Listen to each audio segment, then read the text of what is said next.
आज का जो हमारा टॉपिक है वो है एंगुलर वेलोसिटी। एंगुलर वेलोसिटी की डेफिनेशन की बात करें तो हमारे पास होता है the rate of change of angular displacement is called angular velocity. अगर हम टाइम पीरियड के साथ इसका रिलेशन बयान करें तो हमारे पास आता है 2 पाई बटा हुआ टी। एंगुलर डिस्प्लेसमेंट की जगह 2 पाई और टाइम की जगह टी। अगर हम टाइम पीरियड मालूम करना चाहते हैं तो हमारे पास आता है t इज इक्वल टू 2 पाई। ये जो एंगुलर वेलोसिटी है नीचे आ जाएगा तो हमारे पास आता है ये रिलेशन। हाँ, वो टाइम पीरियड कभी कभार वो आपसे टाइम पीरियड पूछते हैं और आपको एंगुलर वेलोसिटी देते हैं, तो इस रिलेशन से आपने मालूम करना है। यहाँ पर मैंने एक एक्सक्यूज दिया हुआ है कि two particle having mass is are moving in a circular path having radius if their time period are same then the ratio of their angular velocity। यहाँ पर देखें वो कह रहे हैं कि टाइम पीरियड आर सेम, मतलब क्या है t1 is equal to t2 और टाइम पीरियड की जगह हम ये रिलेशन भी लिख सकते हैं। तो हमारे पास आता है 2 पाई बटा हुआ w is equal to 2 पाई बटा हुआ w। अगर हम इसको इस तरह मोड़ ले तो हमारे पास ये ऊपर हमारे पास जो रिलेशन आता है वो आता है w1 बटा हुआ w2 is equal to 2 पाई बटा हुआ 2 पाई। तो ये 2 पाई के साथ कैंसिल, यहाँ पर 1 या हम इसको 1 रेशो 1 भी लिख सकते हैं। अगर हम इसकी एंगुलर वेलोसिटी की लीनियर वेलोसिटी के साथ रिलेशन बयान करें तो हमारे पास आता है v is equal to r डब्ल्यू। अगर हम इसको वेक्टर फॉर्म में लिखना चाहे, क्योंकि वेक्टर फॉर्म में अक्सर इसके एमसीक्यूज आते हैं, वो वेक्टर फॉर्म आपको देते हैं और मुख्तलिफ फॉर्म आपको देते हैं, फिर उसमें आपने सेलेक्ट करना है कौन सा वेक्टर फॉर्म सही है। तो आपने क्या करना है, v is equal to w ज़रबे r। जिस तरह मैंने एक्सेलरेशन का एंगुलर एक्सेलरेशन का रिलेशन बयान बताया था कि जो वेलोसिटी है वो एक दूसरे के साथ नजदीक आएगी और एक्सेलरेशन एक दूसरे के साथ नजदीक आएंगे, इस तरह acceleration is equal to angular acceleration ज़रबे r। ये आपने यहाँ पर ट्रिक आपने सीखना है, दोनों एक दूसरे के साथ नजदीक आएंगे, इस तरह आप आसानी के साथ ये एमसीक्यूज ठीक कर सकते हो। यहाँ पर मैंने एक एमसीक्यूज दिया हुआ है, if A car moves with a uniform speed of 2 meter per second square in a circle of radius 0.4 the angular velocity। यहाँ पर वेलोसिटी भी दी हुई है, linear velocity, और आपको रेडियस भी दिया हुआ है और आपसे एंगुलर वेलोसिटी का पूछ रहा है। तो हमारे पास आता है v is equal to r double. हमने एंगुलर वेलोसिटी मालूम करनी है तो angular velocity is equal to v बटा हुआ r।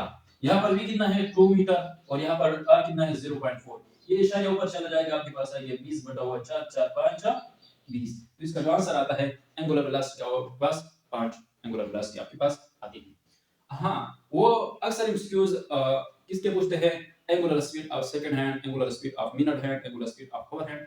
ये बात आपने याद रखनी चाहिए, अक्सर इसके एमसीक्यूज इस तरह आते हैं। तो पहले इसकी बात करते हैं जो एंगुलर स्पीड होता है।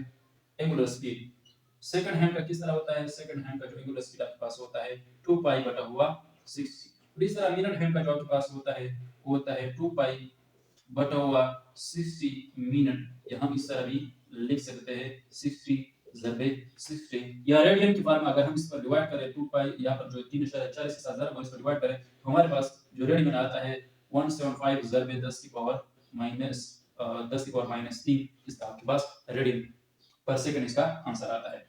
और इस तरह कभी कभार वो रेशो ऑफ एंगुलर वेलोसिटी के पूछते हैं, ratio of angular velocity of second hand and minute hand. तो रेशो वाले क्वेश्चन आपने किस तरह करना है, अगर मैं आपसे पूछूं कि ratio of angular velocity of second hand and minute hand और सेकंड हैंड की एंगुलर वेलोसिटी आपके पास कितनी है। यहाँ पर मैं दिया है कि सेकंड हैंड आपके पास कितना है 2 पाई बटा हुआ 60 और आपके पास मिनट हैंड कितना है 2 पाई बटा हुआ 2 पाई बटा हुआ 60 ज़रबे 60। आपने ये इसकी फॉर्म में लिखना है। तो 60 के साथ कैंसिल, 2 पाई के साथ कैंसिल, ये जो 60 है ये ऊपर चला जाएगा, आपके पास आएगा 60 बटा हुआ 1 या 60 रेशो 1 की फॉर्म में आप लिख सकते हो।